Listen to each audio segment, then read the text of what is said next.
আসসালামু আলাইকুম। আল্লাহর কাছে আমরা অনেক শুকরিয়া, আমরা অনেক ভালো আছি। কেমন ভালো আছি সেটা মারব্বের ক্যামেরাতে আপনারা বুঝতে পারবেন। আমরা খুব কষ্টে আছি। আমি একজন হেলথ অ্যাসিস্ট্যান্ট, স্বাস্থ্য সহকারী, সঙ্গে চাকরি করি। আমার এলাকার অবস্থা খুবই খারাপ। অন্তত 10 থেকে 12টা ঘর পড়ে গেছে। কোন এলাকা থেকে? পাল্টি রাজাপুর।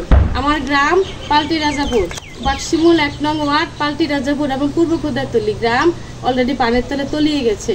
অনেকগুলা ঘর বাড়ি পড়ে গেছে। আমাদের অবস্থা খুবই খারাপ। আমি তো স্বাস্থ্যকর্মী, আমার নিজস্ব একটা নৌকা আছে, এটা দিয়ে আমি মানুষের জন্য এখান থেকে খাবার আনে ঘরে ঘরে তা পৌঁছাচ্ছি এবং আমি আশ্রয় কেন্দ্রগুলোতে যতটুকু সম্ভব পারতেছি ওষুধ বিতরণ করে মানুষের পাশে দাঁড়ানোর জন্য সহযোগিতা করতেছি। আমার ছোট্ট একটা বাচ্চা ছিল, আমি চিন্তা করতেছি না। আমার এই মুহূর্তে দেশের মানুষ, আমার গ্রামের মানুষ আমার কাছে সবচেয়ে বড়।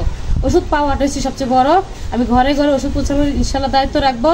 এখন আমি আশ্রয় কেন্দ্রগুলোতে ওষুধ পৌঁছাচ্ছি। আমাদের কাছে যা ওষুধ আছে ওইখানে আমরা সাপ্লাই দিতেছি। আসসালামু আলাইকুম। তো পানির যে অবস্থা আপনারা দেখছেন, ওনার বাড়ির সামনে কিন্তু যে দেখেন কয়েকটা ঘর ভেঙে গেছে। তো 2টা ঘর ভেঙে গেছে না, ওইদিকে একটা ভেঙে গেছে।